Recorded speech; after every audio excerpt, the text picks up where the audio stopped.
Fayyaa akkam jirtu daawwattoota keenya jaallatamoo nagaa keenya kabajaa kan jaalalaa isiniif dhiyeessina qophiin kun qophii utubaa biyyaati akkasuma biyya keessa biyya alaa taatanii daawwachaa kan jirtan daawwattoonni keenya qophii kanarraa waa guddaa akka barachaa turtan abdii qabna har'ammoo keessummaa kan biraan isiniif qabadhee dhiyaadhee jira keessummaan kun har'aa yuunivarsiitii Madda Walaabuurraati Dr. Mo'aa Magarsaati Dr. Mo'aa Magarsaa nama biqiloota yookaas immoo biqilaa bishaan qulqulleessuu danda'u irratti qorannoo geggeessuudhaan nama sana mirkaneessanidha.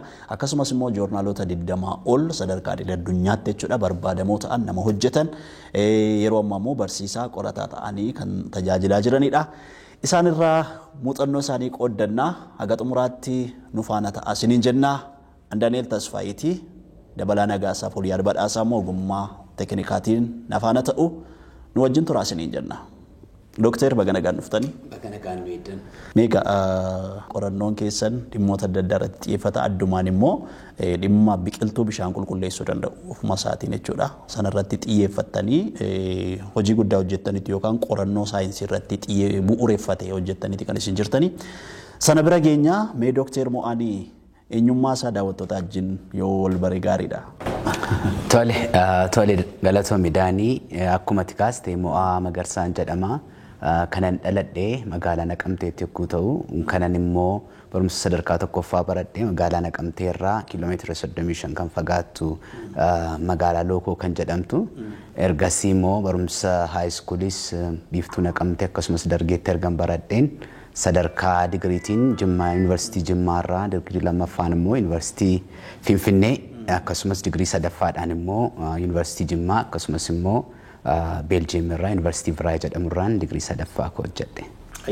Egaa umurii kanaan baay'ee deemtaniiti kan isin jirtanii qo'annoon keessanii dhimma biqiltuu bishaan qulqulleessuu irratti xiyyeeffate mee waan sana irraa nu jalqaba. Tole akkuma ati jette biqiltoota bishaan qulqulleessan irrattidha kan inni xiyyeeffadhe. Innis maanni yeroo baay'ee furmaatni yookiin rakkoo wayii yogguu jiraatu rakkoo sanaaf furmaatni inuma barbaachisa.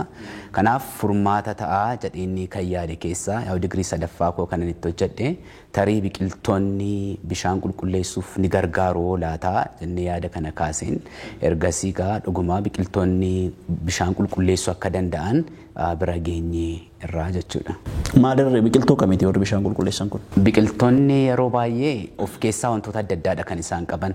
Baay'inaan biqiltoonni keessi isaanii pirootiiniidhaan guutame. Baay'ee pirootiinis immoo eeguu jennu pirootiiniin hundumtuu immoo bishaan qulqulleessa jechuuf miti. Pirootiinonni achi keessaa bishaan qulqulleessuuf gargaaran jiru. Kaarboohayidireetii akkas dabalatee jechuudha.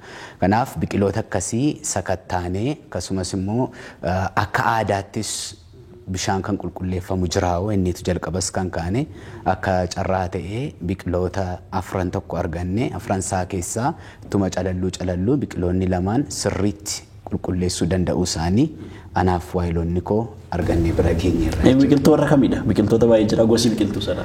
Yaa gosti biqiltuu jalqabaa mooringaa kan jedhamu ni jira. Mooringaan kuni ija isheeti kan bishaan kana qulqulleessuuf gargaaramu.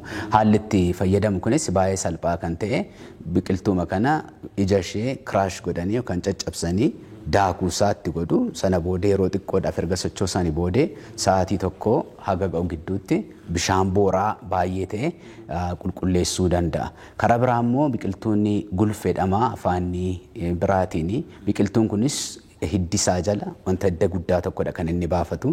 Hiddi kunis bishaanuma akkuma isa duraa bishaan fresh kan ta'e kana hidda isaa kana caccabsanii madaakanii yeroo muraasa booda bishaan kanan qulqulleessa. Kanaaf gaanuun immoo kan hojjennes biratti akkuma sila kaasee maal isaati achi keessaa kan qulqulleessuuf kana gargaaru akka kamittidha mechanism of action inni jedhamu haala maaliinidha kan inni qulqulleessu sa'aatii meeqatti qulqulleessa dooziinis immoo murteessaa waan ta'e jiruu fi doozii hammamittidha bishaan kan qulqullaa'uu danda'u yaada kana jedhu hundumaa erga irra geenye booda akkuma beekamu gaa kan ammoo fuunee hawaasa biratti dhiyeessuudhaaf isteeppoonni sadarkaaleen hafan ni jijjiru. Toksisitiin isaa maal fakkaata inni jedhu hin jiraata yoo rabbi nu gargaare gara fuulduraatti piroojeektii kanarratti barreessinee jirra yoo dhugumaa namaafis toksikii miti ta'ee hilleettii faarratti yaaluudhaan akkasumas immoo wantoota laaboraatoorii irratti fayyadamuun irratti yaalame yoo rabbi nu gargaare gara fuulduraatti hawaasaaf hin ga'aa jennee yaadna gargaarsa waaqaatii. Maalirraa kaataniiti waan kana isin yaaddan? Yaada kana akkuma sila siif kaase rakkoo gaafa konsepti nootti jedhama baay'ee PhD gaafa barachuuf kaatu konsepti nootti kana gaafa barreessu ani bootaaniidha saayinsii digirii lammaffaa koo. Kanaaf kan immoo join godhe environmental health ture. Kanaaf egaa saayinsii baayoloojii yookaan immoo bootaanii kana sana wajjin wal qabsiisuun barbaade environmental health kana. Kanaaf sammuu kootti jalqaba kan dhufe biqiloonni akkasii jiru jedheen yaade gaafa ni daddabarsee tokko tokko ilaalu bakka biraatti biqiloonni akkasii kan gargaaran jiru. Kana odoo hin taane biqiloonni kan biraa Moringa oleifera jedhamu maqaa saayinsawaatiin baay'ee beekamaa fi addunyaattis kan riisarchiin baay'ee irratti hojjetamedha. Kanaaf haala kanaanii asitti gara biyya keenyaa keessatti biqiloonni adda addaa kanaaf bu'aa buusan ni jiraatu jennee erga kaane booda kana bu'uureffachuudhaan biqiloota akkasii sarchi gochuu barbaaduu jalqabne akka carraa ta'e egaa argannee dhuguma qulqulleessuu danda'u isaanii bira geenyeerra. Amma sadarkaan qorannoon keessan irra jiru kuni maal hojjechaa jirtu? Yeroo ammaa kana almost akka inni ergan PhD kanatti fixee piroojektii adda addaan irratti hojjetaa jira. Waan sana irratti jechuudha. Wanta baay'ee isaa saayinsiidhaan mirkaneessinee ilaalleerra, doozii isaas arganneerra. Doozii arganne kana doozii hagamiyootti naqneedha bishaan kun kan qulqullaa'u jennu arganneerra. Gaafa bishaan kun immoo qulqullaa'u boora'uu qofas immoo doon taane baakteeriyoota adda addaa dhukkuba qaqqabsiisuu danda'an isaaniinis dirqama qulqulleessuu danda'uu qabna. Maaliifidha akka dhaabbati WHO ni jedhamu kan fayyaa addunyaa bishaan tokko dhugamuudhaa fi ulaagaan inni guutamuu qabu jira. Ulaagaan isaan guutaman tokkoffaa tarbiiditii wanti jedhamu jira. Kun immoo boora'uu bishaanii jedhamu. Boora'uun bishaanii kuni akka safara addunyaa NTU Nepheliometric Turbidity Unit kan jedhamu jira. 5 gadi ta'uu qabaa jedha. Baakteeriyaaf immoo dhukkuboota kan geggeessuu danda'an 0 ta'uu qabu. Tasuma argamuu hin danda'anidha. Nuunis egaa kanuma bu'uureffannee inni kaanis akkuma jirutti ta'ee kanaaf bu'aa qabu jennee erga laallee booda dhuguma akka WHO'tti carroomnee baakteeriyaa sana yookaan immoo dhukkuboota kan qaqqabsiisuu danda'an 0 ta'aniiru. Wanti immoo Turbidity Unit jedhu sun boora'uu bishaanii keenyas immoo dhaabbati addunyaa kan fayyaa akkuma raggaasetti dhugamuu danda'u isaa mirkaneessineera. Kanaaf kana booda maal tafaasa jettee fi ganaadha. Maaliif bishaan kun egaa laaboraatoorii iskeelittidha kan jiru. Laaboraatoorii iskeelitti wanti jiru tokko immoo gara hawaasa bira ga'uudhaa fi tokkoffaa pilot scale wanti jedhamu jira laaboraatooriitti erga ba'e. Manuun liitirii tokko keessatti meeqa yoo naqnee kanadha kan nuun jenne. Guddisnee ilaaluus ni barbaanna. Ka hawaasa tokko keessatti liitirii 200 ta'uu danda'a, 1,000 ta'uu danda'a. Achi keessatti hammamitti qulqulleessamaa sa'aatii meeqatti erga jedhu erga ilaalle immoo booda toksikooloojii wanti jedhamu jira. Sansila siif kaasee jiru. Miidhaa maalii geessisa bishaan kun yoo dhugame? Miidhaa qabamoo miidhaa hin qabu? Kanaaf achi keessa wanti dhugamu sun miidhaa kana laaluudhaaf toksikooloojii kanaaf kuman sila kaase hilleettii fi yeroo baay'ee maayis yookiis immoo hantuuta irrattidha laaboraatoorii keessatti kan yaalamu. Erga inni yaalame booda ammas egaa karaa lamaanidha kan nuun yaadnee jiru gara fuulduraatti. Tokkoffaa wanta nuun arganne kana bifa soolushinii ta'een dhiyeessuu. Bifa soolushinii ta'eedhaan akkuma bishaan gaarii per yookaan wahaggaar jedhamu kana akka sana karaa soolushinii bishaanitti qopheessine hawaasa biratti yoo danda'amee gargaarsa adda addaa argame salphaamatti akka hawaasa argatu gochuudhaaf. Yoommoo ta'uu baate qarshii mallee xiqqoodhaan baasii sanaaf namni kaffalee akka argatu karaa biraa immoo karaa kiniiniittis jijjiiruuf. Innis hojii baay'eedha kan barbaadu gara kiniinatti erga jijjiirre booda akka salphaatti wanti sanarraa paartiin sun wanti effektiif ta'e sunirraa ekstiraakt ta'e gara kiniinaatti akka jijjiiramuufidha karoorri nuun qabannee jiru. Amma waan isin hojjettan kana dhaabbati fayyaa addunyaa mirkaneesseera. Hin mirkanoofne hagammaatti biqiloonni qulqulleessuu danda'uu isaanii inaasaa garuu indoorsii wanti ta'e hin jiru. I think gara kanattis immoo qulqulleessuu danda'uu isaa erga mirkanaa'e booda dhaabbati fayyaa addunyaa indoorsi ni godha. Garuu kana gaafan jedhu household water treatment wanti jedhu jira. WHO kan dhaabbati fayyaa addunyaa kan mirkaneessa. Household water treatmentiin kuni bishaan manatti qulqulleessuu manumatti naannooma sanatti bakkuma sanatti qulqulleessuu jechuudha.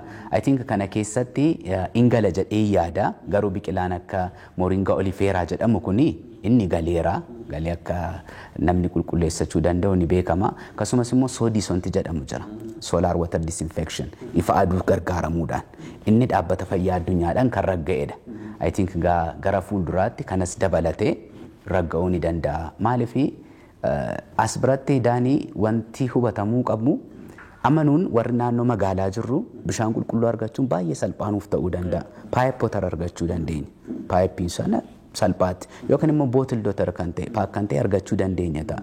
Garuu gaaffinni guddaa ta'uu kan qabu namni bishaan qulqulluun arganne bishaan qulqulluu dhabuudhaan dhuguudhaanii dhukkuba adda addaaf kan saaxilamaa jiru jira. Keessumaa ummatoota jiraattota naannoo excellent good hawaasa baadiyyaa jiraatan. Kanaaf egaa kana kompeer godhuudhaanii waa tokko bishaan kana qulqullaafamee biqiltuu kanaan fayyadamanii dhuguu moo kana malee dhuguudhaanii dhukkuba kanaan du'u wayyaa jennee kompeer yoo goone definitely biqiloota kana gargaaramuun bu'aa guddaa argamsiisa jedhee yaada. Biqiltooti kun biyya kana keessatti hammam babal'atanii jiru? Moo oomishamuutu irra jiraata biyya kana keessatti dhaabamuu qabu? Gaaffii gaariidha. Biqiltoonni kun amma gara naannoo saawuziittidha kan argaman. Kara kibba Itoophiyaatti argamu. Garuu immoo biqiloota baay'inaan dirootii dandamachuu danda'an waan ta'aniif hongee fa'aa kana waan dandamatanii fi salphaatti akka namni kunuunsu godhamee kaaltiveetii yoo ta'e akka salphaatti biyya kana keessatti babal'achuu ni danda'a. Ammas garuu kan hubatamuu qabu hamma dhumaatti waan hin raggaamnee fi biqilaa kana immoo namni argateema fayyadamee immoo dhuguun immoo irra hin jirus jedhee yaada. Ganaa waan hafu waan jiruuf. Garuu sadarkaa qorannoo fi qo'annoo keessanitti isin biratti amansiisaa ta'eera. Amansiisaa ta'eera.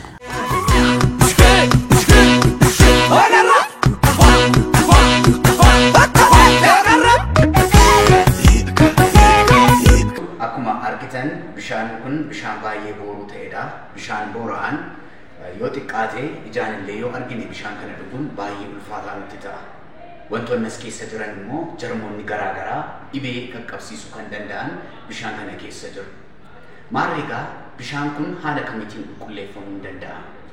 Akka saayinsiitti bishaan gosa adda addaatiin yookiis immoo siistama adda addaatiin qulqulleessuu ni danda'ama. Ion exchange, ion exchange, desalination, ozonation, membrane filtration kan jedhaman advanced kan ta'an wantoonni biyya addunyaatti fayyadaman jiru. Biyyi keenya Itoophiyaan bishaan qulqulleessuudhaaf conventional water treatment kan jedhamu steepii garaagaraa kan qabu fayyadamti. Asirratti steeponni kan akka coagulation fi disinfection jedhaman jiru. Coagulation inni jennu wantoota as keessa jiran chaarjii negatiivaa kan ta'an silaa calaluudhaaf yeroo baay'ee kan fudhachuun irra jiru. Waggaa tokko ta'uu danda'a giraavitiidhaan calalu. Sa'aatii dheeraaf ta'uu danda'a ta'uu qabanii wanta stable ta'ee jiru chaarjii negatiivissa ta'e sana keemikaalli pozitiiv ta'e chaarjii pozitiivaa kan qabu rukkina guddaa uumee filoo uumee akka gadi bu'u wanti godhu jiraachuun dirqama ta'a. Kanaaf aluminium sulfates wanti jedhamu akka coagulant isa jennu kanaaf nu gargaara. Booroo bishaanii hambisuudhaaf. Chlorine immoo disinfectant kan jennu orgaanizimoota dhukkuba qaqqabsiisuu danda'an nuuf hambisa jechuudha. Maarree egaa keemikaalota kana bakka ulfaataa ta'etti bakka namoonni adda addaa namoonni gara baadiyyaa jiraatan bishaan ga'aa warri hin qabne argachuu hin dandeenyetti falli biraa jira. Biqiloonni fala tokko ta'uu danda'u. Kanaaf akka aluminiyeemii, coagulant akkasumas immoo akka chlorine disinfectant kan ta'an bishaan booruu kana ilaalleerraa bishaan booruu kun calaluu qaba. Mee bishaan keenya kana biikarii adda addaatti naqna. Biikariin kun liitira tokko yookiis immoo miililiitira 100 kan ta'edha. As keessatti bishaan booruu keenya naqna. Akkasumas immoo bishaan booruu lammaffaa as keessatti ni naqna.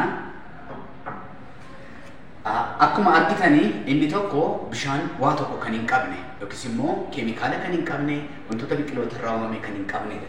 Inni tokko irratti immoo kana itti naqneedha kan nuyi jiru. Kanaaf mee naqnee arginu. Haga ta'e isa kana qofatti naqna.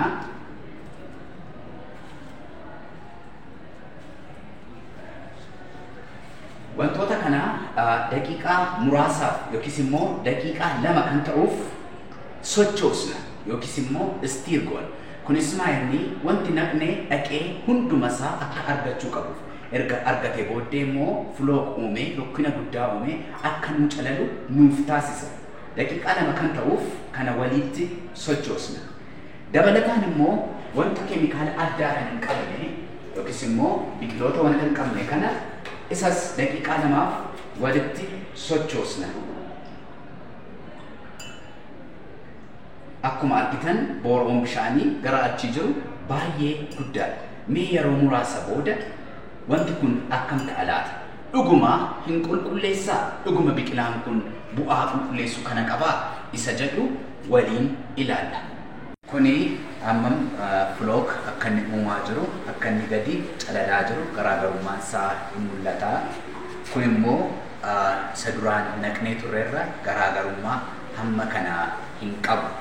Kun egaa flookiin yookiis immoo wanta akka rukkina jabaa ta'ee uumamee as jala akka taa'aa jiru hin argina. Maalidhaa as keessaa wantoonni kanaaf sababa ta'anii jennee yoo kaasne akkuma sila kaasne pirootiinii yookiis immoo kaarboohayidireetiin bu'aa olaanaa taphatu. Ga'ee olaanaa taphatu asirratti. Kanaaf egaa kuni calallee hin argina. Amma baay'ee calalaa fakkaataa yeroo booda immoo hammam akka ta'e in ilaalla. Akkuma argitan kana bishaan inni kun wanti biqilaarraa arganne kana ittiin naqne. Bishaan kun immoo jalqabumaa kaasee wantoota biqilaa kanarraa arganne itti naqnee turre. Garaagarummaan qulqullina bishaan kanaa hin mul'ata. Yoo xiqqaate ijaan arguudhaan bishaan kun booruu ta'uusaa ni argina. Kun immoo qulqullaa'eera. Kanaaf egaa wanta salphaa naannoo keenyatti argaman soquudhaan yookiin immoo barbaachuudhaan fala argachuu ni dandeenya jechuudha. Sababa kanaaf egaa baadiyyaa warra jiraatan bishaan qulqulluu argachuun kan abjuutti ta'e namoota akkasiif ga'uu ni dandeenya. Kanaaf egaa biqilaan kun dhaabbata gamtoomanii dhaabbata fayyaa addunyaa akkasumas Itoophiyaa keessatti yoo mirkanaa'e lubbuu namoota baay'ee baraaruu ni danda'a. Wanta salphaa kanan gumaacha guddaa kan qabu. Hojii salphaa kan ta'e gumaachi isaa garuu guddaa kan ta'e kana fayyadamuudhaan lubbuu namootaa baraaruu ni dandeenya.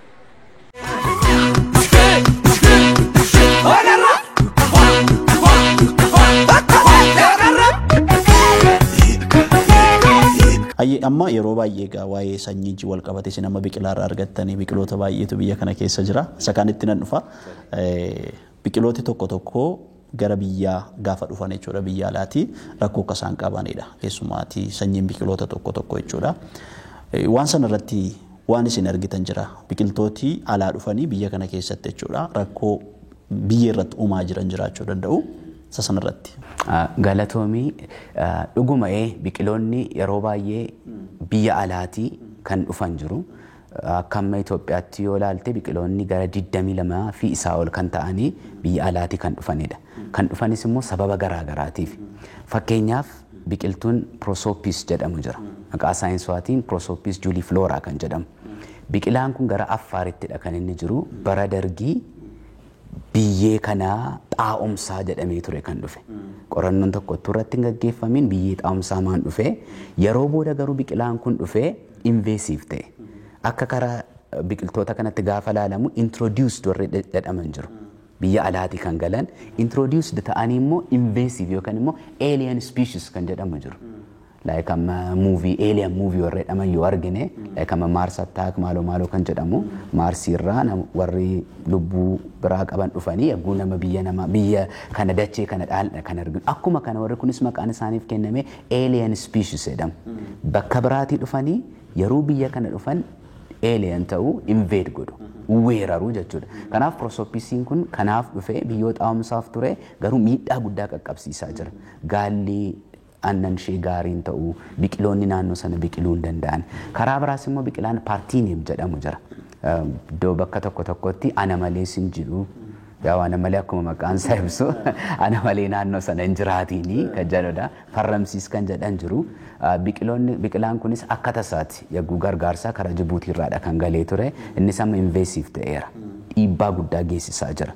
Warra neetiif ta'an yookiis immoo indigenous kan jennu.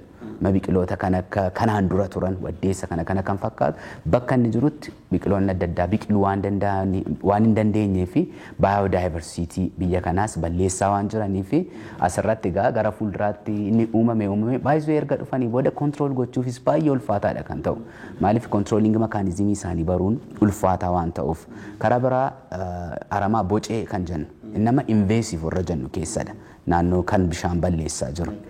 Boceen kuni jiraachuunsaa hin bareeda gaafa ilaaltu ornamental fakkaateetu ture gara Keeniyaa baay'inaan ture achirraanidha kan galee ture. Haa ta'uti garuu amma invasive ta'ee qurxummiin naannoo sana keessaa guddachuu hin danda'u oksijiinii waan ofiisaa fudhatuu fi kanaaf dhiibbaa guddaa waan geessisaa jiranii fi even waa'ee biqilaa shaaraa magariisaa maaloo jedhamu kanayyuu warri dhaabbachuu qaban biqiloota akkamiitiin jedhu sirriitti qo'annaadhaan yoo ta'uu baate deebisee waan gaarii hojjenne jennee biyya kana yookiis immoo biyyoo kana biqiloota jiran miidhuu waan danda'uu fi of eeggannoo cimaadhaan ta'uu baannaan no return way isa jedhamu irraa keenyaan deebisuu hin dandeenyu. Kan biraan immoo yeroo baay'ee biyya kana keessatti jechuudha qotee bulaan xaa'oodha kan inni fayyadamu. Warri xaa'oodhaan fayyadaman biqilooti yookaan sanyiiwwan waan namni nyaatu midhaan xaa'oodhaan dhufan yeroo baay'ee jechuudha dhiibbaa akka geessanitti namooti adda addaa yeroo isaanitti kaasanii jiraata jechuudha sadarkaa yaadaatti. Inni kun ammoo maal fakkaata? Dhugumaa qonnaan keenya sustainabilii dha'oo jedhamu yoo kaasne I think sustainabilii miti jedhee yaadan. Maaliif tokkoffaa xaa'oo wajjin wal qabatee kan jiru. Xaa'oonni kun xaa'oo akkamiiti? Dhugumaa hanqinni sun bakka jiruttidha xaa'oon kunis kan itti godhamaa jiru biyyeetti hanqina maalii jira? Fakkeenyaaf naayitiroojiinii hanqinnitu jiraatu kabira foosforasii naquu dandeenya ta'a. Kan foosforas ta'e wanta biraatti naquu dandeenya. Kanaaf beekumsa kanaan waan wal qabate waan hin taaneef even ammaawuntiin nuun fayyadamnu hagamidha kan nuun fayyadamaa jiru. Kana argine yoo ilaalle baay'ee rakkisaa kan ta'e even sustainable agriculture system kan hin taane gara fuulduraatti biyyeen akka gara asiidawaa gara beezoota baay'ee akka biyyeetti yoo ilaalle akkuma Itoophiyaa kanatti rakkoon kun rakkoo guddaadha fertilaayizarii kanaan jechuudha. Kanaaf wanta guddaa waan geessisaa jiruuf gara fuulduraatti generationiin itti aanee dhufu sustainable developmentiin akka jedhutti sirnaan wanta amma jiru fayyadamne generationiin itti aanu yookaan labati itti aanu isaafis waa yaaduu qabnaadha. Haala amma irra jirru garuu ammaaf tarii callaan keenya guddatee kuntaala kanarraa arganne jechuu dandeenya ta'a. Garuu kun waan dhiibbaa geessisaa jiruu fi kunis itti yaadamuu akka qabudha. Galatooma gaaffii koo kan biraatti yeroo darbu keessumaatii gama qo'annoo fi qorannootiin jechuudha. Joornaalota 20 ol dhaabbata weebsaayitii idil addunyaa irratti maxxanfamee akka jirudha kan isin hojjettan jechuudha. Waan sana maal irrattidha kan isin maxxansitan? Akkuma tikaaste maxxansoota yookaan artikils gara 20 ol kan ta'an joornaalota bebbeekamaa irratti waa'ee lakkoo wajjin ta'e maxxansiiseera. Baay'inaan hojii maqarannoo kana kan hojjannedha kan achirratti kan maxxanfamee jiru. Tokkoffaa itnoobotaanii wanti jedhamu jira. Akka saayinsii itnoobotaanii jechuun qorannoo hariiroo namaaf biqiloota gidduu jiru. Maal fakkaata kan jedhu. Hariiroo namaaf biqiloota gidduu jiru keessaa tokko namni biqiloota akka qoricha aadaatti itti fayyadama. Naaf baay'inaan peperoonni gara 10 kan ta'an kanarratti kan xiyyeeffatanidha. Itnoobotaanis qoricha aadaa yoo jenne gaariidha. Inni lammaffaan immoo qorannooma kana bishaan qulqulleessuu biqiloota gargaaran kana sassee sarrattis hojjedheera kan maxxansiiseera waayilota koo wajjin. Inni kan biraan ifa aduudhaan fayyadamne sansalasii kaasee ture bishaan qulqulleessuu. Ifa aduudhaan nama baay'inaanii akkuma WHO'nis raggaasise ifa aduu fayyadamne liitira 2 keessatti bishaan qulqulleessuu hin dandeenye. Bakteeriyoonni baduu danda'u sa'aatii 6 yoo aduu keessa keenya. Kanaaf nun immoo liitirii 2 xiqqoodha. Hawaasi biyya keenya baay'ee bal'aa waan ta'eef liitirii 2 eeguu hin qabu. Liitirii 10 isaa olii ifa aduudhaan fayyadamnee gochuu dandeenya isa jedhus isas ilaallee sirrii ta'us erga mirkaneessine booda isas joornaalii separation and purification technology kan jedhu joornaalii baay'ee beekamaa achirratti qorannoo keenya maxxansiisnee jirra. Baay'ee bareedaadha. Inni kan biraan yeroo baay'ee jechuudha bishaanota paakdii ta'an yookaan bootelii ta'anii namooti hin fayyadamne jiru. Keessumaa inni suni qulqullina isaa irratti namooti shakkii qaban tokkoon jiraatu namoota baratan ta'anii jechuudha. Gama biraatiin amma haayilaandotii bakkee kana keessa jira yookaas nuti bishaan bootiltii yookaas immoo paakdii ta'ee dhufu kana suuqiidhaatti bitnee fayyadamnu warruma bakkee kana keessa jirutu risaayikilii ta'ee jechuudha. Warshaa erga seenanii booddee ba'u sun immoo fayyaa namaatiif rakkoo qabaata warri jedhanii yaadan hin jiraatu. Gama kanaatiin qulqullinni bishaanota akkasii kun isa kamtu irra filatamaadha? Maaltu fooyya'ummoo qaba? Gaariidha. Akkuma ati kaaste bishaan paakdi ta'e yookiin bootildiin kun qulqulluudha. Saamsamee kan dhume. Saamsamee inni dhufe kun qulqulluudha. Achirratti akkuma kaa'amee jiru diskiripshiniinsa. Haa ta'uuti garuu rakkoon guddaan inni jiru pilaastikii sanarradha. Pilaastikii sana akkuma ati kaaste kana riisaayikilii ta'e irra deebi'amee kan oomishamu akkasumas immoo pilaastikiin kun yeroo baay'ee argita ta'e aduu faarrattidha kan taa'u suuqii keessatti gaafa gurguramu. Kanaaf aduu keessa taa'umsaa kun ji'a 3, 4, 5 haga 6tti akkasumaan taa'a yoo ta'e wantoonni pilaastikii sanarraa gara bishaan sanatti maayigireet godhan jiru.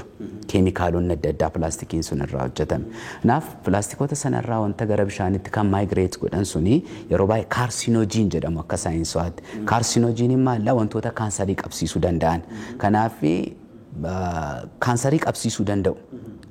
Ja'a isaaf oolu yoo ta'an. Kanaaf namni maal gochuu qaba? Tokkoffaa bishaanota akkas paakdi ta'an aduu keessa faa ta'a yoo ta'e achi keessaa bituu dhiisuudha. Aduurra taa'a ta'anan. Dabalatee immoo yommuu illee fayyadamnu pilaastikoota sana mana keenyattis namni fayyadama yeroo dheeraaf fayyadamuu dhiisu. Bishaan achi keessa jiru qofa miti namni bishaan faatti keewwata pilaastikoota kana bishaan faatti keewwata waan adda addaa faatti hojjetee hin dhugata. Kanaaf isa amma mana erga keessaa fudhatanii bishaan kan biraa itti keessa keewwatu.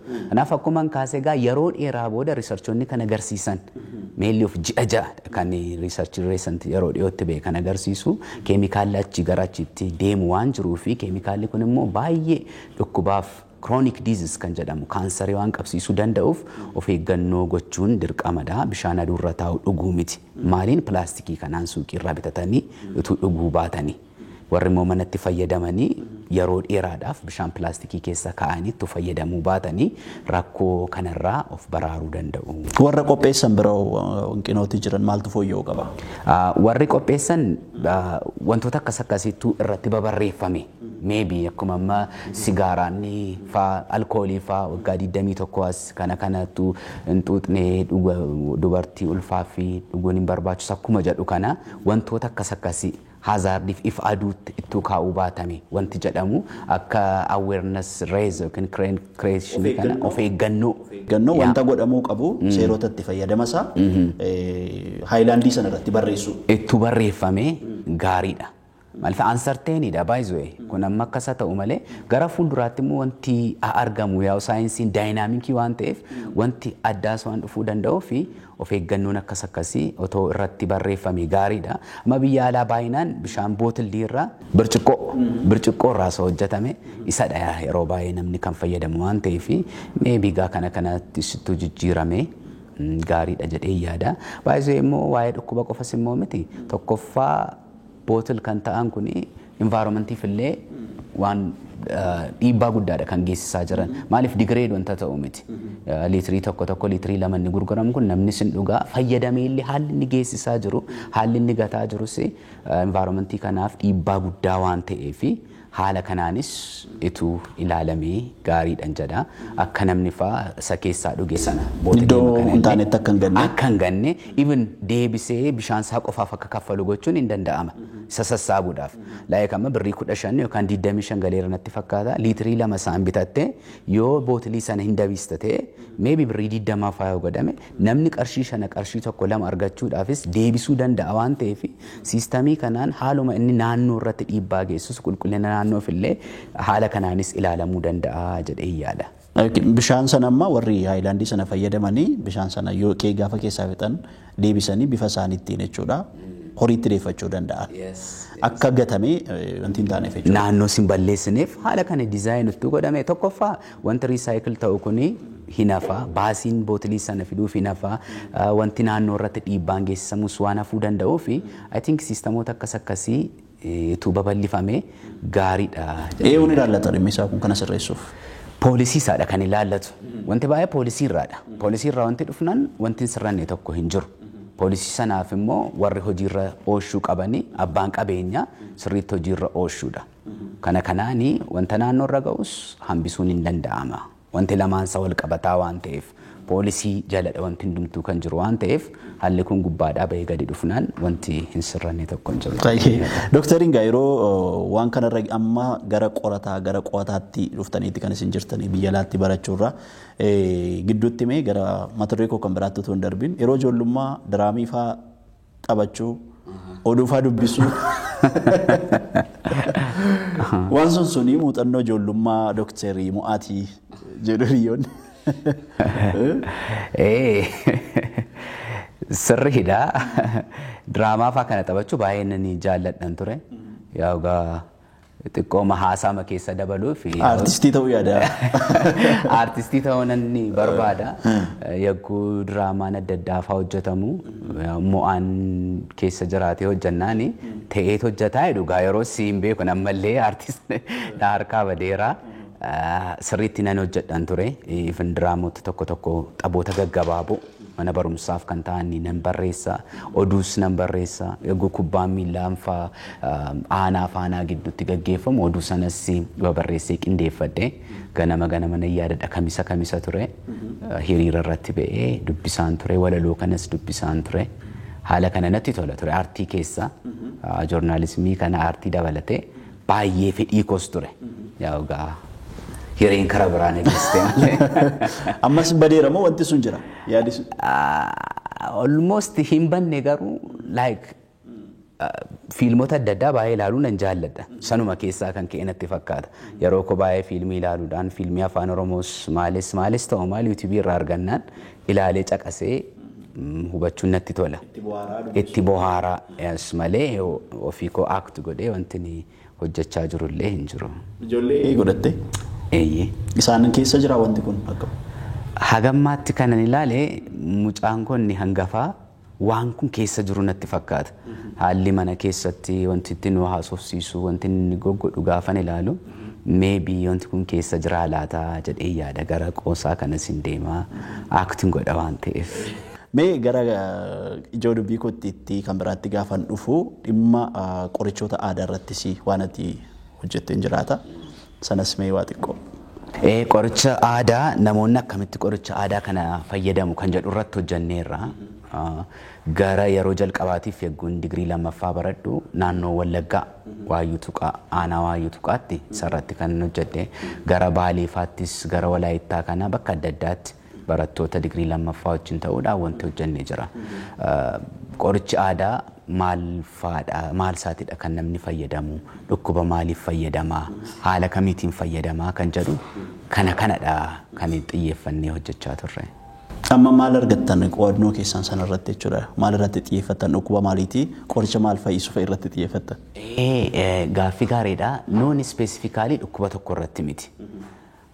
Yaada hawaasa naannoo sanaa waan ta'eef wanta ganda sana keessa jiru uummanni naannoo sanaa biqiloota qoricha aadaa kana haala kamiitiin fayyadama kan jedhu.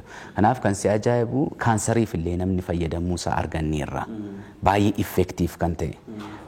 Dhukkuba hepatitis kan jedhamu dhukkuba isaafis argannee jirra.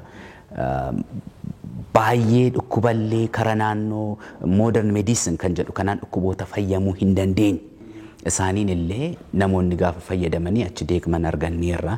Kana erga arganne booda maxxansineerra. Baay'ee maaliifidha qorannoon akkasii kun kan gargaaru gara fuulduraatti akka addunyaatti illee kanaan dura yoo ilaalle biqiloonni baay'een qoricha modern kan ta'an kanaaf beeziidha. Jalqabni isaaniidha.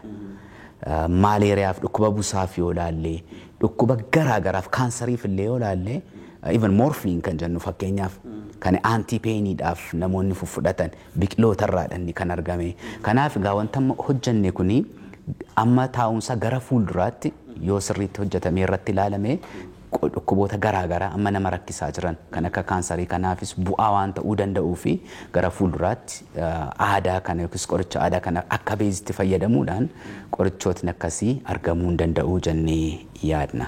Qorichi amma dhukkuboota warra akka kaanserii kuni irratti xiyyeeffatamuu dadhaban immoo qorichooti isaa maaliif kan hin argamne? Gaariidha kan hin argamne baay'inaan kaanserii kanaaf amalli isaa baay'ee jijjiiramaadha. Baay'ee kaanserii jechuun muteeshinii jechuudha. Jiiniin gaafa muteet godhu yagguu sanadha. Express godha garmalee gaafa guddatu yeroo sanadha kaanseriin uumamee kan jennu.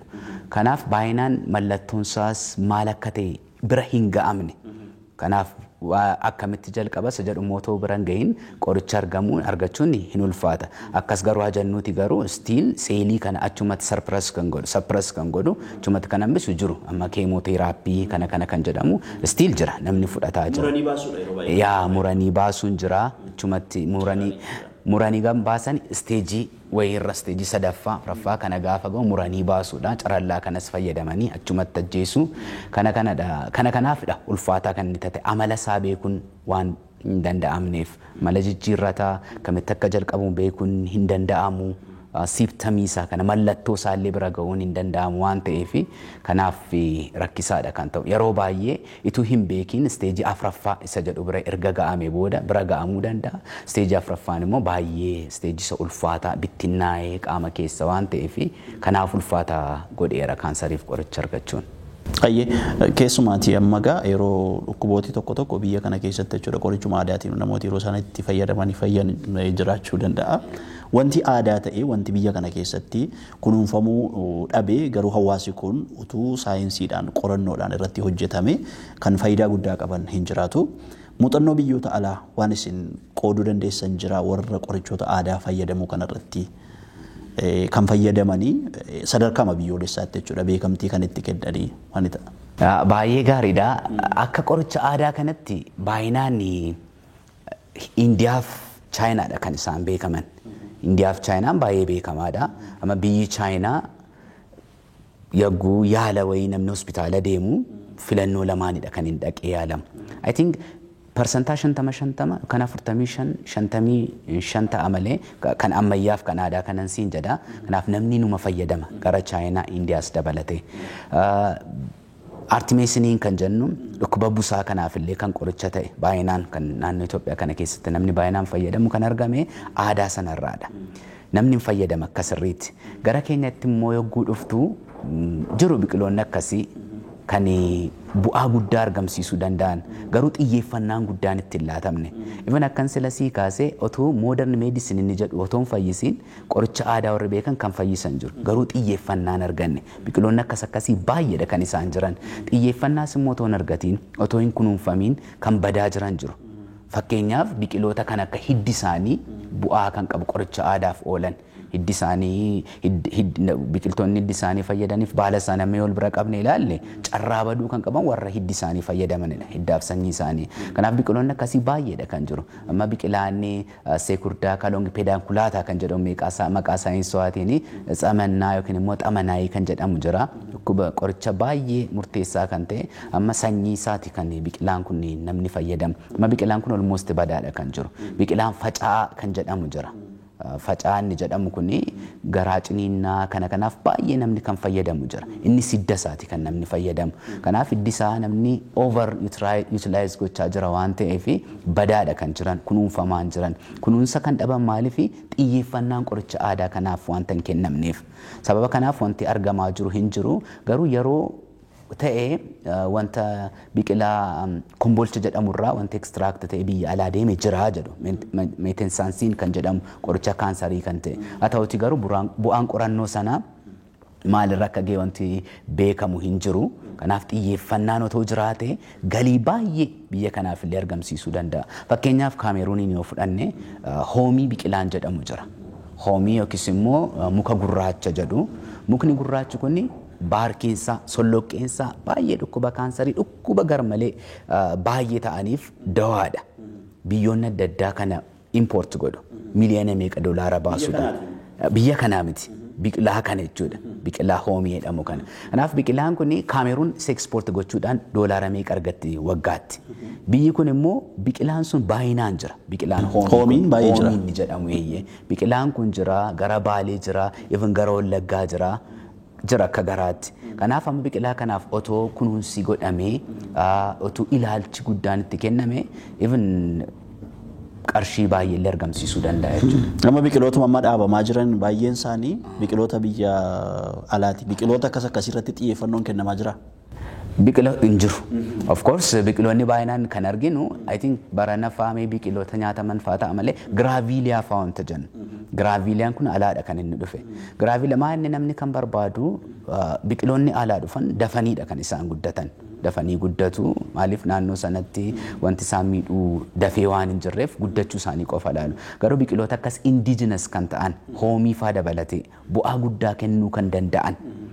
Kana irratti xiyyeeffannoon godhamee bu'aan argamu sila ammaaf yaaduu miti gara fuulduraatti wanti kun dhaabame bu'aa guddaatu irraa argama. Kuman kaasee hoomii kana biqilaa miliyoona meeqa argamsiisuu danda'u ta'eetu jiru xiyyeeffannaa dhabuudhaan akka aadaatti namni hoomii kana hin fayyadamu. Even baarkii isaa solloqqee isaa fayyadamu gara naannoo Wallaggaa fa'aatti research qorannoo geggeessineera. Kana fa'aarraa horiin utuu argamurra jiru kunuunsa dhabuudhaan ilaalcha dhabuudhaan maallaqni argamullee dhabamaa jira. Kanaaf kunuunsi biqiloota akkasiif godhamuu qaba xiyyeeffannaa jedhee. Hayiga nu daawwachaa jiru warri biiroo qonnaa fa'aa hojjetanii akkasumas immoo yuunivarsiitota iddoo adda addaa jiranii dhimma kana irratti jechuudha hawaasa barsiisuu biqiloota akkasiif xiyyeeffannoo kennanii yoo irratti hojjetan jechuudha gara fuulduraatti biqiloota barbaadamoo akkuma albuudaa biyya kanaa jechuudha barbaadamaa ta'uu danda'a. Egaa nu daawwatu hojiitti geddaru inni tabdii qabna. Biyya laa deemtee iskoolaarii argatte muuxannoo kee akkatti deemtee waan sanaan wal qabatee jirus immoo daawwattoota dhalattoota ganaa ola deemaa jiranii fi waan nuu qooddu yoo jiraate carraasii kenna sagantaa keenya gara goolabuutti finneerra. Haa ta'u akkati kaastee iskoolaarshiippiidhaan digirii sadaffaa kan isa dura garuu baay'ee wanta ni dhaamuu barbaadu ijoolleen keenya baay'inaan carraa akkasii hin fayyadaman. Yaalanii carraa akkasii irratti yaaluuf I don't know boodatti ni harkifatu. Kana ni deeme carraa Erasmus Mundus jedhamu jira. Erasmus Mundus kun kaaribuu kan jedhamu waggaa 3 kan kennamee ture. Yeroo sana nan yaalee isa dura garuu namni achi jiraatu tokko na fudhachuu qaba ture. Profeesarri yuunivarsiitii achi barsiisu. Isaa wajjin walii babarreessinee tolee acceptance godhaa hojjechuu dandeessa jedhee sana booda ergan dorgome booda iskoolaarshiippii kana tokkoffaa biin argadhee deeme. Digirii sadaffaa koo akkasitiin ni hojjedhee dhufe. Hayyee dhumarratti waan ergaa natti dhaamtu jira hawaasaafis haa ta'u dhimma ogummaa keetiinis wal qabatee waan taajjabdu yuunivarsiitiis haa ta'u kan dargaggoota keenyaatiif. Tole ergaan ani qabu tokkoffaa dargaggoonni hojii qabatanitti nuffii tokko malee eegiddu wanti nuuni amma argannu kan ji'a tokko kan waggaa tokko ta'uu dhiisuu danda'a. Waan qabatanitti cimanii cichanii akka turan akkasumas immoo goolii eemii akka qabaatan eessa biran jira eessa bira ga'uun barbaada. Waan inni argadhuu barbaadus maalidha. Eemii sana immoo bira ga'uudhaa fi wanta hojjechuu danda'u maalidha. Inni dream without goal is just a dream jedha. Denzel Washington haasaa isaa irratti dreamii qabaanne immoo goolii sin qabnu taanaan dreamii matee waan nu jalaa hafuu fi abjuun keenya abjuu matee hafa. Abjuun keenya goolii qabaachuu qaba waan ta'eef kanaaf haala kana jijjiiruudhaaf fi act gochuu qabna ammuma. Act kan goonu immoo yeroonsa ammuma waan ta'eef otoo yerootti laatiin hojiitti geeddaruu waan qabnuuf haala kana seexaa kana dargaggeessi yoo keessa isaa jiraate waan yaadee bira ga'uu danda'a jedheen yaada ergaa kanan dabarsa. Hayyee ulfaadha Dr. Mo'aa asitti argamtanii muuxannoo keessan waan qorannoo keessanis argattan daawwattoota keenyaaf waan qooddanii fi guddinee isin galateeffanna gara fuulduraattis dhimmoota isin irratti xiyyeeffatanii hojjettanii daawwattootaaf akkasuma jechuudha carraa argannetti fayyadamne kan qoodnu ta'a jechuudha daawwattoota keenyaatii fi galatooma waan hafetti milkaa'asiniin jenna. Tole galatoomii baay'ee ulfaadhu. Yuunivarsiitii Madda Walaabuu carraa kana waan naalaatee riisarchii kan hojjechuudhaaf nan galateeffadha. Akkasumas namoota sadarkaa jalqabaatii kaasee hagammaatti kontribiushii na keessa qaban hundumaa guddaan galateeffadha. Daaniyaatis immoo keessummaa kee waan na godhattee naaf feertee fi guddiseensa galateeffadha. Galatooma hayyee ulfaadha. Daawwattoota keenya jaallatamoo turtii qophii keenya utubaa biyyaatiin taasiftan irraa waa guddaa akka barattan abdii qabna. Nu waliin turtanii waan nu daawwattaniif immoo galanni keenya guddaadha. Torban nama kan biraan qabadhee isiniif dhiyaadha. Daani'eel Tasfaayiiti dabalaa nagaasaa fi Oliyaad Badhaasaatuun afaana ture gama ogummaa kaameraatiin qophiin keenya itti fufee jira daawwadhaa yeroo gaarii. Hola